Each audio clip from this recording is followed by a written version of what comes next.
आज हम PN junction diode और उसकी कुछ एप्लीकेशन के बारे में देखेंगे। जैसा कि लास्ट सेशन में हमने बताया कि 3 टाइप के मटेरियल होते हैं, कंडक्टर, सेमीकंडक्टर और इंसुलेटर। और सेमीकंडक्टर जो होता है, वो या तो इंट्रिंसिक होता है या तो एक्सट्रिंसिक होता है। जो मटेरियल खुद से सेमीकंडक्टर की प्रॉपर्टी रखता है, वो इंट्रिंसिक कहा जाता है। और जहाँ पे हम इम्प्यूरिटीज़ ऐड करते हैं, उसको एक्सट्रिंसिक कहा जाता है। और एक्सट्रिंसिक में हमें पता है ट्राइवेलेंट या तो पेंटावेलेंट होता है। और ट्राइवेलेंट अगर आप ऐड करेंगे सेमीकंडक्टिंग मटेरियल में, तो वो आपका पी टाइप मटेरियल जनरेट करेगा, और पेंटावेलेंट ऐड करेंगे तो एन टाइप। और इसके बारे में डिटेल में आप अगर आपको डाउट है तो पिछली वीडियो को देखिए तो आपको पता चल जाएगा। पीएन जंक्शन डायोड की हम बात करेंगे दोस्तों। ये इसका सिंबल है। पीएन जंक्शन डायोड के 2 टर्मिनल होते हैं, एनोड और कैथोड। पॉजिटिव टर्मिनल को एनोड कहा जाता है और नेगेटिव टर्मिनल को कैथोड कहा जाता है। तो ये एनोड है और कैथोड है। पी टाइप मटेरियल है। पी टाइप मटेरियल में आप देखिए यहाँ पे आपको हॉल जो है वो मेजरली दिखने को मिलते हैं। तो ये मेजॉरिटी चार्ज कैरियर हो गया और इलेक्ट्रॉन कुछ कम मात्रा में दिख रहे हैं।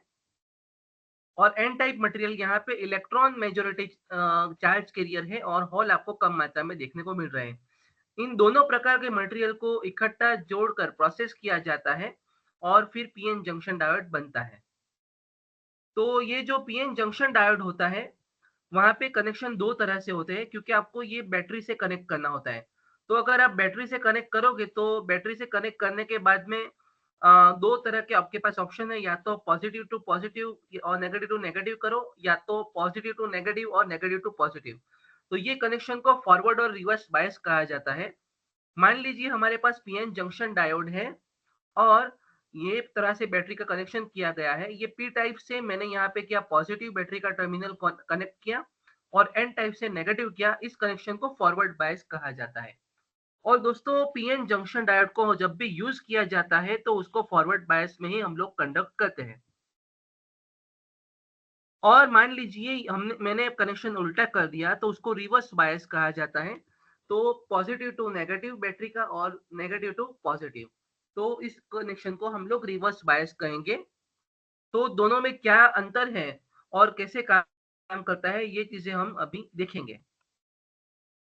तो आइए देखते हैं फॉरवर्ड बायस और रिवर्स बायस में पीएन जंक्शन डायोड का कैसे बिहेवियर रहता है। तो यहाँ पे आप देखिए कि जब भी मैं पी और एन टाइप मटेरियल को इकट्ठा करता हूँ और पीएन जंक्शन डायोड बनाता हूँ, ये जैसे कंपनी में आप लेने जाओगे तो आपको डायोड रेडी ही मिलेगा, लेकिन उसका इंटरनल जो स्ट्रक्चर है वो इस प्रकार होगा कि यहाँ पे आपको आपके जो पी टाइप मटेरियल है, यहाँ पे फ्री है, इलेक्ट्रॉन रहेंगे माइनॉरिटी, और यहाँ पे माइनॉरिटी रहेंगे हॉल। तो दोनों इकट्ठा होके एक यहाँ पे बॉन्ड बनाएंगे, और ये जो एरिया है जहाँ पे ये इसके माइनॉरिटी चार्ज के बॉन्ड बनते हैं, तो इसको क्या कहेंगे दोस्तों, इसको डेप्लेशन रीजन कहते हैं। और यहाँ पे recombination of hole and electron at junction depletion, तो इसका मतलब कि हॉल और इलेक्ट्रॉन का रिकॉम्बिनेशन यहाँ पे होता है सेंटर में, जहाँ पे पी और एन टाइप मटेरियल मिलते हैं। तो उसको यहाँ पे डेप्लेशन रीजन कहते हैं। तो ये एक प्रकार का आप कह सकते हो ये बैटरी की तरह रहता है, ये इलेक्ट्रिक फील्ड हो गया। इसका मतलब कि सेंटर में एक दीवार बन गई है जो डेप्लेशन रीजन है, जो एक वोल्टेज है, positive negative positive negative positive negative. तो इसका मतलब आप देखोगे कि ये एक दीवार है, वोल्टेज की दीवार है। इसको अगर मुझे ब्रेक करनी है, ये दीवार को मुझे तोड़नी है, यहाँ से करंट फ्लो करना है, तो ये दीवार तोड़नी पड़ेगी। अगर ये दीवार तोड़नी है तो मुझे इसकी रिवर्स पोलैरिटी में कनेक्शन लगाना होगा। तो इससे दीवार से क्या होता है, यहाँ के चार्ज के इस जगह से इस जगह नहीं जा सकते और इस जगह से इस जगह नहीं जा सकते। जैसे कि एन टाइप में इलेक्ट्रॉन मेजॉरिटी चार्ज के लिए यहाँ से इस तरफ नहीं जा पाएगा और यहाँ से हॉल इस तरफ नहीं जा पाएगा, ये दीवार की वजह से। तो मुझे क्या करना है, ये दीवार का अगर का विड्थ है कम हो, इस प्रकार मुझे प्रयत्न करना है। तो कुछ जाते हैं, वो बहुत ही कम मात्रा में चार्ज जाते हैं, जिसको हम माइक्रो एम्पियर करंट कहेंगे, वो बहुत ही कम होता है। तो दोस्तों इसको समझते हैं कि जैसे भी अगर मुझे यहाँ पे जाना है, मान लीजिए कि ये इलेक्ट्रॉन को यहाँ से यहाँ जाना है, तो मुझे एक्सटर्नल यहाँ पे फोर्स देना पड़ेगा, बैटरी का कनेक्शन करना पड़ेगा। और वो अप्लाइड जो कनेक्शन है वो इस डिप्लेशन रीजन की ऑपोजिट डायरेक्शन होना ज़रूरी है। जैसे कि यहाँ पे नेगेटिव है तो मैं यहाँ पे पॉजिटिव कनेक्ट करूँगा और यहाँ पे पॉजिटिव है तो ये यहाँ पे नेगेटिव कनेक्ट करूँगा। इसका मतलब आप देखिए कि ये एन टाइप मटेरियल है तो एन टू पी कनेक्ट करूँ एन टू एन कनेक्ट करूँगा तो ये डिप्लेशन रीजन से रिवर्स पोलैरिटी हो जाएगा। क्योंकि डिप्लेशन रीजन का पोलैरिटी जो हमारा मटेरियल का जो मेजॉरिटी चार्ज कह रहे हैं उससे ऑपोजिट है।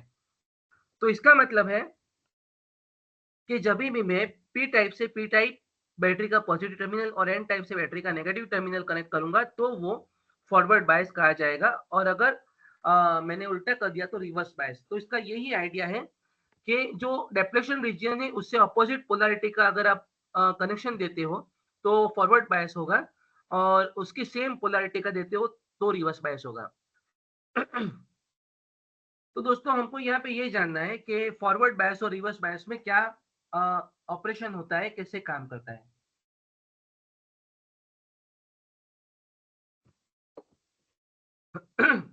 यहाँ पे देखिए दोस्तों फॉरवर्ड बायस है तो मैंने क्या किया यहाँ पे पी टू पी कनेक्ट कर दिया, एन टू एन कनेक्ट कर दिया और डिप्लेशन रीजन है। तो ये जैसे मैंने यहाँ पे बोला ये इलेक्ट्रिक फील्ड है। मान लीजिए एक छोटी बैटरी रखी हुई है, नेगेटिव टर्मिनल और पॉजिटिव टर्मिनल। तो इक्विवेलेंस से क्या होगा कि अगर ये वोल्टेज ये डिप्लेशन रीजन के फील्ड वोल्टेज से ज्यादा है तभी इसका जो इम्पैक्ट है वो नलीफाई हो जाएगा, कैंसिल हो जाएगा और करंट यहाँ से यहाँ फ्लो होगा। तो अगर मैंने जैसे भी वोल्टेज बढ़ाया तो ये जो डिप्लेशन रीजन है धीमे-धीमे वो क्या हो जाएगा, कम हो जाएगा और एक वक़्त आएगा जब ये डिप्लेशन रीजन कैंसल हो जाएगा और यहाँ से करंट फ्लो होना शुरू होगा। क्योंकि मैंने जो फ़ील्ड है, जो डिप्लेशन रीजन है उसके अपोज़िट डायरेक्शन में पोलैरिटी दी है, लेकिन जो मटेरियल के हिसाब से आप देखोगे तो पी टू पी और एन टू एन दिया है। तो फॉरवर्ड बायस में डिप्लेशन रीजन के अपोज़िट पोलैरिटी में हम लोग कनेक्शन देते हैं तो इस वजह से करंट का फ्लो होता है। अगर ये बैटरी का वोल्टेज डिप्लेशन रीजन के फील्ड वोल्टेज से ज़्यादा है तभी करंट फ्लो होगा। तो तभी करंट फ्लो होगा, इस कंडीशन को फॉरवर्ड बायस कहा जाता है। तो फॉरवर्ड बायस में अब हमने शुरू में देखा कि करंट थोड़ा इनिशियल में बहुत ही कम होता है और जैसे भी आपका डिप्लेशन रीजन ब्रेक डाउन हो जाता है तो करंट पॉजिटिव डायरेक्शन में फ्लो होना शुरू हो जाएगा। इसको फॉरवर्ड ब्रेक ओवर वोल्टेज कहा जाता है। तो दोस्तों ये फॉरवर्ड बायस की कैरेक्टरिस्टिक है, आप इसको देख सकते हैं यहाँ पे। अभी हम रिवर्स बायस की बात करेंगे तो रिवर्स बायस में फील्ड के सेम पोलैरिटी में देंगे। इसका मतलब पी से एन जोड़ेंगे और एन से पी। मैं वापस कह रहा हूँ फील्ड का जो पोलैरिटी है और पी टाइप एन टाइप का पोलैरिटी दोनों में रिवर्स है। जैसे फील्ड में यहाँ पे नेगेटिव है तो यहाँ पे पी टाइप में पॉजिटिव रहेगा। तो मैं जब फील्ड की बात करता हूँ तो बैटरी का कनेक्शन उससे सेम है तो फॉरवर्ड बायस और रिवर्स है तो फॉरवर्ड बायस हो जाएगा। सेम है, जैसे कि मान लीजिए P2 यहाँ पे N है तो ये आपको रिवर्स बायस दिख रहा है। लेकिन यहाँ पे आप देखिए ये नेगेटिव है और डिप्लेशन रीजन का जो फील्ड है यहाँ पे नेगेटिव। तो फील्ड की डिप्लेशन रीजन की और इसकी सेम डायरेक्शन हो गया। तो इसका असर क्या होगा? इसका असर होगा अगर मैंने रिवर्स बायस इंक्रीज किया तो डिप्लेशन रीजन बढ़ता जाएगा। देखिए, इसका मतलब मैंने रिवर्स बायस अगर कनेक्शन किया P टू N किया, N टू P किया तो वहाँ पे जो यहाँ पे सेंटर में ऐसा होगा कि जो कैरियर है, इलेक्ट्रॉन होल कॉम्बिनेशन है वो बढ़ता जाएगा और ये दीवार है बढ़ती जाएगी। इसका मतलब बहुत ही कम इलेक्ट्रॉन, बहुत ही कम मात्रा में इलेक्ट्रॉन यहाँ से यहाँ जा पाएँगे और बहुत ही कम मात्रा में यहाँ से यहाँ जा पाएँगे। तो माइक्रो एम्पियर में करंट फ्लो होगा। तो ये करंट और ये करंट में फ़र्क क्या है कि ये है फॉरवर्ड बायस है, ये करंट मिली एम्पियर में फ्लो होगा और ये करंट माइक्रो एम्पियर में और बहुत ही कम मात्रा में फ्लो होता है। और रिवर्स वोल्टेज बहुत ही ज़्यादा करीबन 20 वोल्ट के सराउंड हमारा नॉर्मली रिवर्स ब्रेकडाउन होता है। और फॉरवर्ड ब्रेकडाउन सिलिकॉन के लिए 0.7 है और जर्मेनियम के लिए 0.4 है। तो ये रिवर्स ब्रेकडाउन कहा जाता है। तो यहाँ पे आपका जैसे भी आप रिवर्स वोल्टेज इंक्रीज करते हो करीबन 20 वोल्ट के आसपास जाओगे तो वहां पे आपका रिवर्स ब्रेकडाउन हो जाएगा। तो रिवर्स वोल्टेज होता है तो इसको जहाँ पे ब्रेकडाउन होता है उसको रिवर्स ब्रेकडाउन कहा जाता है। तो दोस्तों ये कैरेक्टरिस्टिक को VI characteristic of PN junction diode कहा जाता है। आपको पर एग्जाम में पूछते हैं तो आपको ये ग्राफ प्लॉट करना है। तो फॉरवर्ड में क्या लिखेंगे, the reverse voltage at which current flow starts increase sudden call reverse bias. इसका मतलब कि रिवर्स जब आप वोल्टेज देते हो और आपका पीएन जंक्शन डायोड कंडक्ट होना शुरू हो जाता है, उसको रिवर्स ब्रेकडाउन वोल्टेज कहते हैं। तो अभी रिवर्स 2 प्रकार के होते हैं। रिवर्स ब्रेकडाउन होता है वो 2 प्रकार का होता है, एक एवलांच ब्रेकडाउन और ज़ेनर ब्रेकडाउन। एवलांच का और ब्रेकडाउन जैसे कि यहाँ पे पहले डायग्राम देख लेते हैं। ये ज़ेनर ब्रेकडाउन है, ये कम वोल्टेज पे होता है और एवलांच ब्रेकडाउन ज़्यादा वोल्टेज पे होता है। दोस्तों मैं यहाँ पे आपको ये बात कह दूँ कि डायोड को रिवर्स बायस में कंडक्ट करने के लिए बनाया नहीं गया है। ज़ेनर डायोड स्पेशल डायोड है जिसको रिवर्स बायस में कंडक्ट करने के लिए बनाया गया है और उसको हम रेगुलेटर में यूज़ करते हैं। तो हम यहाँ पे वापस आते हैं, एवलांच और ज़ेनर दोनों का कांसेप्ट को समझते हैं। एवलांच ब्रेकडाउन, एवलांच का मतलब आप ऐसा कह सकते हो कि बहुत ज़्यादा पानी का बहाव, जैसे जिसे हम फ्लड सिचुएशन कहते हैं, वो फ्लड की बात है। तो रिवर्स बायस कंडीशन में क्या होता है कि डिप्लेशन रीजन में से बहुत ही कम माइनॉरिटी चार्ज के क्रॉस करते हैं जंक्शन को और वहाँ पे जाते हैं तो कुछ इलेक्ट्रॉन से कोलाइड होते हैं, कुछ इलेक्ट्रॉन फ्री होते हैं और कुछ-कुछ जैसे भी आप रिवर्स वोल्टेज देते हो तो एक वोल्टेज लेवल पे इलेक्ट्रॉन का फ्लड आ जाएगा, तो उस फ्लड को एवलांच ब्रेकडाउन कहते हैं। बहुत ज़्यादा वोल्टेज अगर आपने रिवर्स में दे दिया, तो इलेक्ट्रॉन का फ्लड आएगा, उस फ्लड की कंडीशन को एवलांच ब्रेकडाउन कहते हैं। वहाँ उसके बाद आपका डायोड रिवर्स बायस में करंट फ्लो होगा लेकिन माइक्रो एम्पियर में होगा और बहुत ही ज़्यादा 20 वोल्ट या उससे भी ज़्यादा वोल्ट आप देते हो। तो ये डायोड को डैमेज कर सकता है। एवरेज ब्रेकडाउन है, आपको नहीं देना चाहिए। अगर आप दे रहे हो तो डायोड में भी ब्रेकडाउन, तो ये एवलांच ब्रेकडाउन। तो जैसे एवलांच ब्रेकडाउन मैंने यहाँ पे बताया है, माइक्रो एम्पियर में करंट फ्लो होता है और यहाँ पे मिली एम्पियर में करंट फ्लो होता है फॉरवर्ड में। और ज़ेनर ब्रेकडाउन देखते हैं दोस्तों कि वो स्पेशली बनाए हुए डायोड है जिसे ज़ेनर डायोड कहा जाता है। वहाँ पे इम्प्यूरिटीज़ की मात्रा कुछ अलग होती है, थोड़ी ज़्यादा इम्प्यूरिटीज़ होती है, तो वो रिवर्स बायस में एक वोल्टेज लेवल पे कंडक्ट होता है। तो वहाँ पे आपका फ्लड नहीं आता है। एवलांच ब्रेकडाउन में इलेक्ट्रॉन का फ्लड आता है, जो नॉर्मल डायोड में आपका ब्रेकडाउन है। लेकिन अगर स्पेशल डायोड है, ज़ेनर डायोड है, उसको आप रिवर्स वोल्टेज दो तो वहाँ पे इम्प्यूरिटीज़ की वजह से रिवर्स में कंडक्ट होगा। तो वो क्या होगा, वो आपका ज़ेनर ब्रेकडाउन होगा। तो डेप्लेशन रीजन वहाँ से पहले रिवर्स बायस में कम होता है नॉर्मल डायोड के कंपेयर में।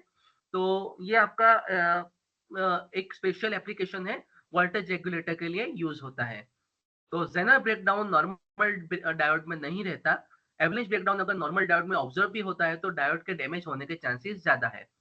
तो जो वोल्टेज स्पेशली बनाए हुए जो डायोड होते हैं ज़ेनर डायोड, जहाँ पे इम्प्यूरिटीज़ ऐड की होती है, जिस वजह से वो कम रिवर्स वोल्टेज पे कंडक्ट होते हैं, उसको ज़ेनर ब्रेकडाउन कहा जाता है।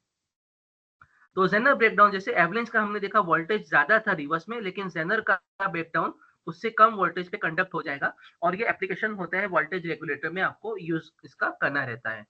तो ये कैरेक्टरिस्टिक है ज़ेनर वोल्टेज से ज़्यादा देखिए अगर आप ज़ेनर वोल्टेज से ज़्यादा वोल्टेज दोगे, फिर भी ज़ेनर में करंट कांस्टेंट ही रहता है। इसी वजह से इस कैरेक्टरिस्टिक का उपयोग आप Zener as a voltage regulator में देख सकते हो और मेरी दूसरी वीडियो में Zener diode as voltage regulator दिया हुआ है, तो आप उसको रेफर कीजिए। आपका फंडामेंटल ऑफ इलेक्ट्रॉनिक्स के प्लेलिस्ट में आपको देखने मिलेगा। तो ये यहाँ पे यूज़ होता है। तो दोस्तों ये जो कैरेक्टरिस्टिक है, ये VI characteristic of PN junction diode है। अगर आपको एग्ज़ाम में पूछते हैं, आपको फॉरवर्ड बायस एक्सप्लेन करना है और रिवर्स बायस में ज़ेनर ब्रेकडाउन और एवलांच ब्रेकडाउन दोनों एक्सप्लेन करना है।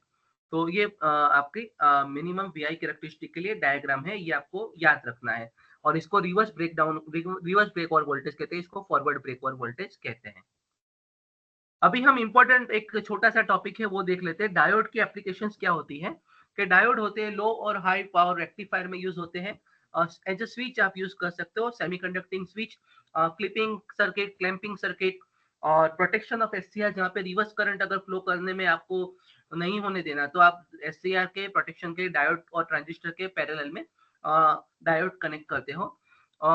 एम्पलीट्यूड मॉड्यूलेशन रेडियो रिसीवर और डिटेक्टर में यूज़ करते हो। तो ये एप्लीकेशंस है। तो हम रेक्टिफायर यहाँ पे देखेंगे दोस्तों।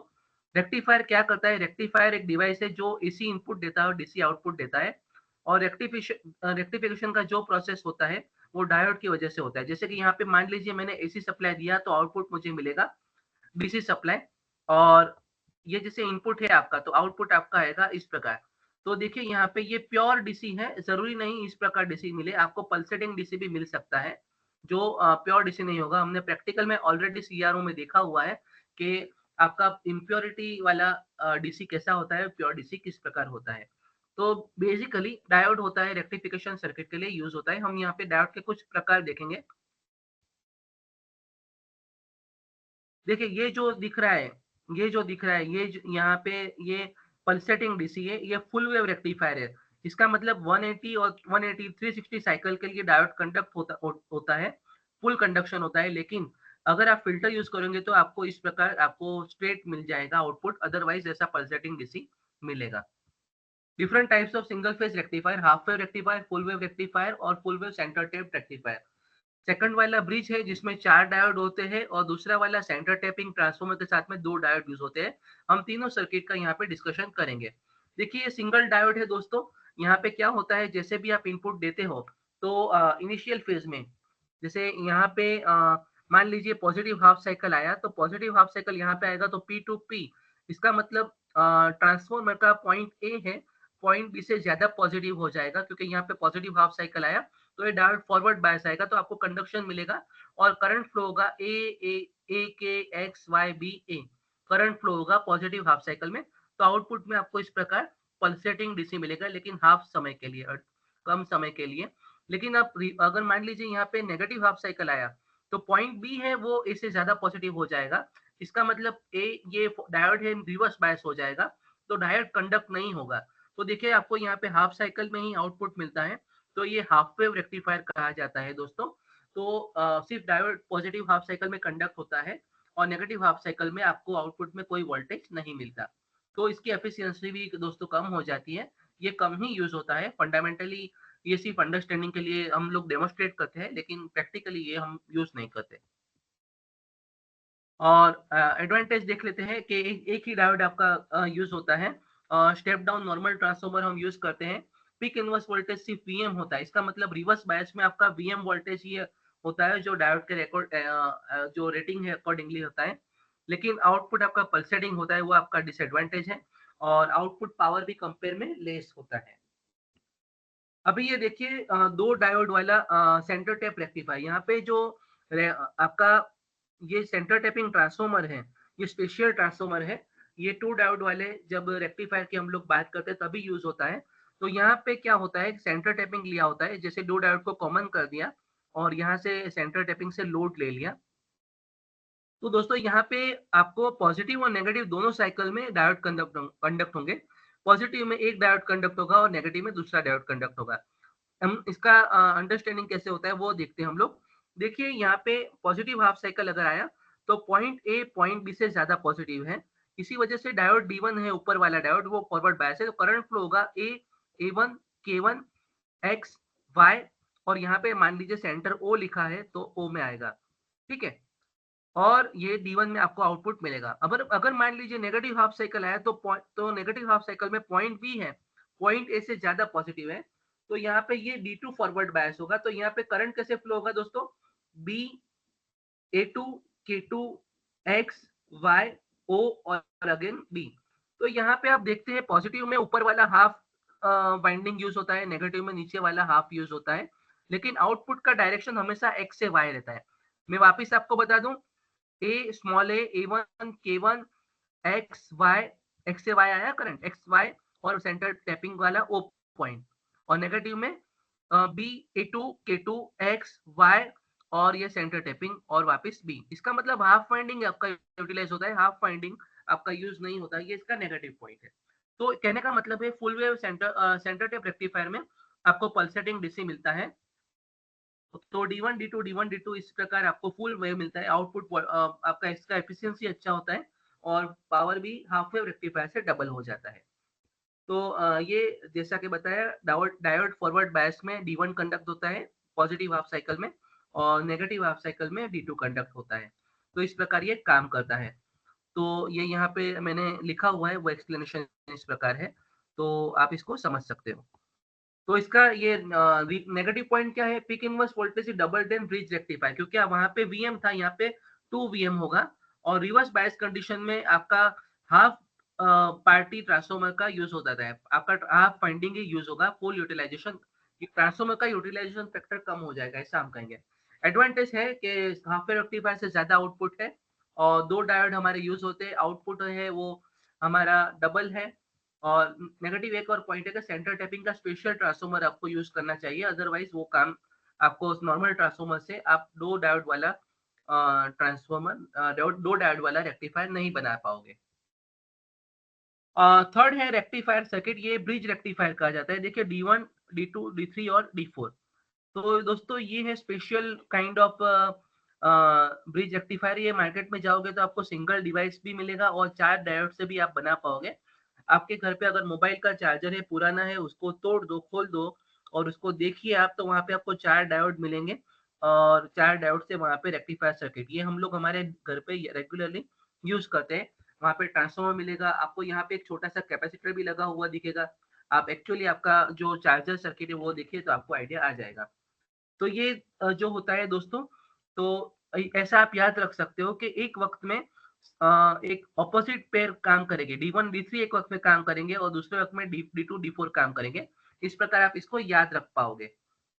और कांसेप्ट वही है कि पॉज़िटिव हाफ साइकिल में आपका मान लीजिए अगर वाइंडिंग A है, वाइंडिंग का A टर्मिनल पॉज़िटिव है, तो आपका D1, X, Y, D3 और बैक टू B और A इस प्रकार होगा। और नेगेटिव हाफ साइकिल में आप अगर मान लीजिए है, तो ये क्या होगा, B स्मॉल b अगर पॉज़िटिव है तो B आपका हो जाएगा D4, ठीक है?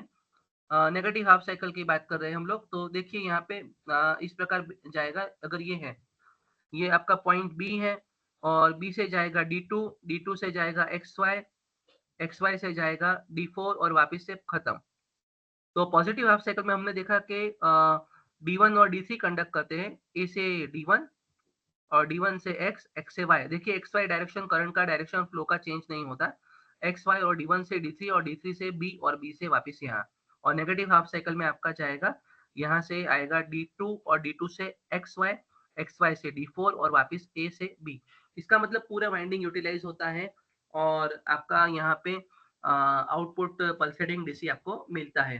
तो एक बार टर्मिनल A पॉजिटिव रहेगा तो वहाँ तब D1 और D3 कंडक्ट करेंगे और टर्मिनल बी पॉजिटिव रहेगा तब D2 और D4 कंडक्ट करेंगे। तो करंट फ्लो का डायरेक्शन जैसे मैंने बताया कि पॉजिटिव में A D1 X Y D3 B और A D1 X Y D3 और वापिस A। तो इस प्रकार ये काम करता है और नेगेटिव में भी इस प्रकार काम करेगा, उसमें हमको ज़्यादा एक्सप्लेन करने की ज़रूरत नहीं है। तो दोस्तों यहाँ पे 3 हमने रेक्टिफायर देखे, half wave, full wave centre tape और फुल वेव ब्रिज रेक्टिफायर देखे, तो ये आपको आने चाहिए। और इसका एडवांटेज क्या है ब्रिज रेक्टिफायर का कि नॉर्मल ट्रांसफार्मर चाहिए, 2 डायोड वाले रेक्टिफायर में हमको स्पेशल सेंटर टैपिंग वाला ट्रांसफार्मर चाहिए होता है। इसमें पीक इनवर्स वोल्टेज हाफ हो जाता है, वहाँ पे 2 वीएम था, यहाँ पे वीएम ही मिलेगा। आउटपुट वोल्टेज आपका डबल मिलेगा, लेकिन आपको 4 डायोड चाहिए, लेकिन अभी मार्केट में आप जाओगे तो ब्रिज रेक्टिफायर सिंगल यूनिट भी मिलता है, तो भी आप यूज़ कर पाते हो। और voltage drop in 2 diodes connected in reverse bias, तो रिवर्स वोल्टेज में ड्रॉप ज़्यादा होता है, लेकिन कम मैग्नीट्यूड होता है, लेकिन फिर भी हम कह सकते हैं कि रिवर्स वोल्टेज में ड्रॉप ज़्यादा होता है। और लास्ट टॉपिक हम देखेंगे, फ़िल्टर्स की बात करेंगे। दोस्तों मैंने बताया कि रेक्टिफायर सर्किट होती है, उसमें आउटपुट जो होता है वो आपका पल्सेटिंग डीसी होता है। तो मुझे प्योर डीसी के लिए फ़िल्टर्स की रिक्वायरमेंट होती है। कुछ एप्लीकेशन ऐसी होती है, डीसी लोड है हमारा, मान लीजिए, तो हम लोग को कांस्टेंट वहाँ पे वोल्टेज चाहिए, तो वेरी नहीं होना चाहिए। तो इसी एप्लीकेशन के लिए हमको फ़िल्टर यूज़ करना होता है प्योर डीसी करने के लिए। तो प्योर डीसी जहाँ पे हमको रिक्वायरमेंट है वहाँ पे हम फ़िल्टर यूज़ करेंगे। फ़िल्टर बेसिकली अ, इंडक्टर, कैपेसिटर से ही बनते हैं, तो वो हम देखते हैं यहाँ पे। तो टाइप्स ऑफ फ़िल्टर आपको कभी पूछते हैं, नीड ऑफ फ़िल्टर एक्सप्लेन करो, तो आपको बोलना है कि जहाँ पे भी प्योर डीसी चाहिए वहाँ पे हमको फ़िल्टर चाहिए, क्योंकि रेक्टिफायर से जब कन्वर्ज़न होता है एसी टू डीसी, तो आपका जो आउटपुट होता है दोस्तों, वो आउटपुट पल्सेटिंग डीसी होता है, तो आपका इक्विपमेंट प्रॉपर परफॉर्मेंस नहीं देता है, इस वजह से आपको प्योर डीसी चाहिए। तो types of filter, capacitor filter, inductor filter और दोनों का कॉम्बिनेशन और पाई फ़िल्टर। तो हम ये यहाँ पे कुछ डायग्राम देखेंगे। ये देखिए यहाँ पे कैपेसिटर फ़िल्टर इस प्रकार पैरेलल में लगाया होता है। आपके मोबाइल के चार्जर में जो फ़िल्टर है वो यही है और ये फ़िल्टर बेसिकली काम ये करता है, आपको प्योर आपका आउटपुट डीसी देता है और ये जो आपके एसी को पास कर देता है और डीसी को, एसी को पास करके अर्थिंग कर देता है, अर्थ कर देता है और डीसी को ब्लॉक करता है, जिसकी वजह से आउटपुट में आपको प्योर डीसी मिलता है। चारों में सेम ही कांसेप्ट आएगा। जो फ़िल्टर सर्किट है वो आपके एसी को पास कर देती है, तो ग्राउंड कर देती है, ऐसा कहेंगे हम। और डीसी को ब्लॉक करते हैं, जिस वजह से हमको आउटपुट में डीसी मिलता है। देखिए ये कैपेसिटर फ़िल्टर है, ये इंडक्टर में एक इंडक्टर फ़िल्टर है, दूसरा है एलसी फ़िल्टर। कुछ यहाँ से डीसी ब्लॉक हो गया और बाकी जो बच गया वो यहाँ से डी आपको डीसी में आउटपुट में मिलेगा। तो ये आपका एलसी फ़िल्टर है। करंट भी मेंटेन करने के लिए इंडक्टर का रोल आपको पता है, तो मैं यहाँ पे ज़्यादा डिस्कस नहीं करूँगा। और ये हमारा पाई शेप वाला फ़िल्टर है, जहाँ पे 2 कैपेसिटर और 1 इंडक्टर लगता है। तो दोस्तों फ़िल्टर सर्किट आपको कोई भी फ़िल्टर पूछे तो उसका बेसिक वर्क ये है कि आउटपुट प्योर डीसी की अगर रिक्वायरमेंट है तो वहाँ पे फ़िल्टर सर्किट यूज़ होती है और फ़िल्टर एक ही काम करता है, डीसी को आपको ग्राउंड कर देता है और डीसी ब्लॉक करता है, जिस वज़ह से आउटपुट पे आपको प्योर डीसी मिलता है। ये कंपोनेंट में यहाँ पे फ़िल्टर प्रोसेस ज़्यादा होता है तो यहाँ पे ज़्यादा प प्योर मिलेगा। ज़्यादा मैग्नीट्यूड के लिए हम इसको यूज़ करते हैं कई बार। तो टाइप्स ऑफ फ़िल्टर आपको अगर पूछते हैं तो आपको इसे एक्सप्लेन करना है। पाई फ़िल्टर हम लोग समझ लेते हैं एक बार सैंपल के लिए, बाकी सारे फ़िल्टर यहाँ पे हम डिस्कस नहीं करेंगे। It is made up of 2 capacitor, 1 inductor in pi fashion. 2 capacitor है, 1 इंडक्टर को पाई फैशन में कनेक्ट किया होता है। और ऐसी कंपोनेंट जो ज़्यादातर होता है, अगर आउटपुट थोड़ा पल्सेटिंग डीसी है, तो ज़्यादातर ऐसी कंपोनेंट है वो C1 से ग्राउंड हो जाता है और यहाँ बाकी कंपोनेंट यहाँ से पास हो जाएगा, जो कुछ बच गया वो इंडक्टर से आगे जाएगा, लेकिन वो कहाँ ग्राउंड होगा, वो C2 में ग्राउंड होगा। इसकी वजह से C2 में आउटपुट में आपको प्योर डीसी मिलेगा। तो ये क्योंकि आउटपुट पैरेलल है, इसके अक्रॉस का जो वोल्टेज है, वही वोल्टेज इसके अक्रॉस का होगा, तो आउटपुट आपको प्योर डीसी मिलता है। तो दोस्तों ये था पाई फ़िल्टर और आपको एलसी फ़िल्टर या कैपेसिटर फ़िल्टर या इंडक्टर फ़िल्टर जिस प्रकार आपको पूछते हैं, आपको आना चाहिए।